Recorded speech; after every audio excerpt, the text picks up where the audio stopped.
చేతిలో పట్టుకొని సత్యమును గ్రహించక ఒక స్టారుకు నువ్వు ప్రార్థన చేస్తున్నావు అంటే ఏంటి నీవు భక్తి? ఏం తెలుసుకుంటున్నావు ఆయన గురించి? ఏం చదువుతున్నావు వాక్యాన్ని?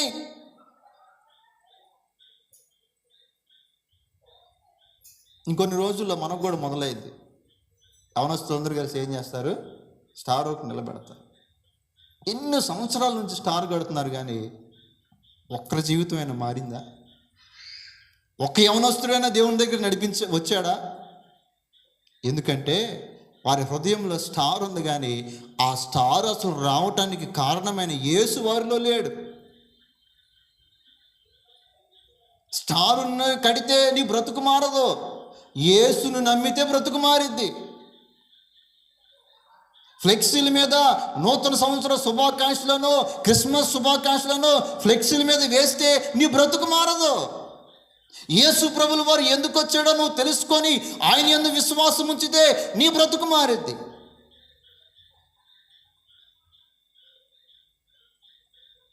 ఈరోజు ఏమైపోయిందంటే రాజకీయ నాయకులకు మారిపోయింది ఆయన జన్మదినం. ఏమైపోయిందంట? రాజకీయ నాయకులకు మారిపోయింది. ఫ్లెక్సీల మీద వేసేది వాళ్ళనే కదా. ఫ్లెక్సీల మీద ఏం వేస్తారు? అటు ఇటు రాజకీయ నాయకులను వేసి మధ్యలో ఏం వేస్తారు? పశువుల తొట్టులో పడుకోబెట్టిన యేసు ప్రభుల వారిని వేస్తారు. వాక్యం సెలవిస్తుంది ఆయన పశువుల తొట్టులో లేడు. ఉన్నాడు ఇప్పటికి అక్కడే లేడు. చాలామంది ఇంకా అక్కడే ఆగిపోయారు, ముందుకు రావట్లా. చాలామంది బ్రతుకులు ఆ పశువుల తొట్టి దగ్గరే ఆగిపోయినాయి. ఆయన బాడులుగా లేడు. ఆయన ఎలా రాబోతున్నాడంటే యూదా గోత్రపు కొదమ సింహం వలె రాబోతూ ఉన్నాడు. స్తోత్రం కలుగును గాక. ఇంకా చాలామంది బ్రతుకులు ఆ పశువుల పాక దగ్గర ఆగిపోయినాయి, పరలోకం దాకా రావట్లేదు. ఆ ఫ్లెక్సీల కింద మళ్ళీ చిన్న చిన్న ఫోటోలు వేస్తారు. చందా చేసుకుని అందరు చేస్తారు కదా. వాళ్ళందరూ ఎట్టుంటారు? దొంగలు, పోలీస్ స్టేషన్లో దొంగలు ఉంటారు చూసావా, అట్టుంటారు. ఫ్లెక్సీల మీద ఫోటోలు వేసుకుంటే బ్రతుకులు మారవు. క్రీస్తుని నీ హృదయంలోనికి తీసుకుంటే నీ బ్రతుకు మారింది.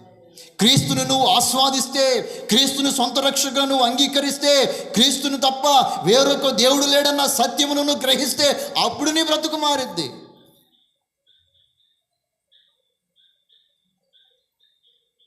గుడ్డివాడయ్యండి, గుడ్డివానికి రోజున త్రోవ చూపుతూ ఉన్నారు సేవకులు. అట్లాంటి బోధ చేస్తూ ఉన్నారు. వ్యర్థమైనటువంటి ఆరాధన. నీకో సంగతి తెలుసా? క్రిస్మస్ అంటే క్రీస్తు జన్మదినం కాదు, క్రీస్తుని ఆరాధించుట అని అర్థం. దానికి ఆ పదానికి అర్థం ఏంటంటే క్రీస్తుని ఆరాధించుట. క్రిస్మస్ కాదు అసలు పదం, క్రైస్ట్ మాస్ అంటారు. ఏమంటారు? Christ mass. క్రైస్ట్ అంటే క్రీస్తు అని, మాస్ అంటే ఆరాధన అని అర్థం దానికి.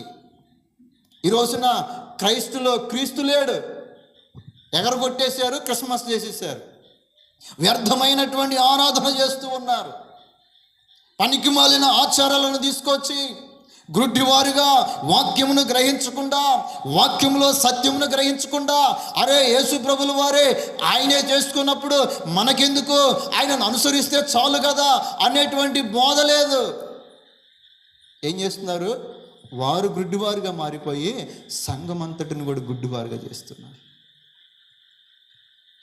దేవుని బిడ్డలారా, పొద్దున నాకు ఆ వీడియో చూడగానే చాలామంది విశ్వాసులు అక్కడ ఉండి ప్రార్థనలు ఏకీభవిస్తున్నారు. నేను అనుకుంటూ ఉన్నా, అది చాలా పెద్ద స్టార్, అది చాలా పెద్దగా ఉన్నది. ఇంత స్టార్ కట్టడానికి ఎంత డబ్బులు పోగు చేసి ఉంటారు? అవునా కదా? ఊరికే రాదు కదా అదంతా. ఎంత డబ్బులు కలెక్ట్ చేసి ఉంటారు? ఊరక నిలబెట్టడానికి నువ్వు ఎన్ని డబ్బులు, దేవుని డబ్బులు వృధాగా నువ్వు ఖర్చు పెడుతూ ఉన్నావు. తినక కాయ కష్టం చేసి వారు నీకు ఇస్తూ ఉంటే నువ్వు అక్కడ నిలబెడుతున్నావు. దానివల్ల నీకు వచ్చిన ఉపయోగం ఏంటి? లేకపోతే చూస్తున్న వారికి ఏమైనా బ్రతికేమైనా మారిందా? ఎంతమంది ఎన్ని కష్టంలో ఉండి డబ్బులు నీకు తెచ్చిచ్చుంటారు? అవునా కాదా? వారి కష్టాన్ని నువ్వు ఎప్పుడైనా గుర్తించావా?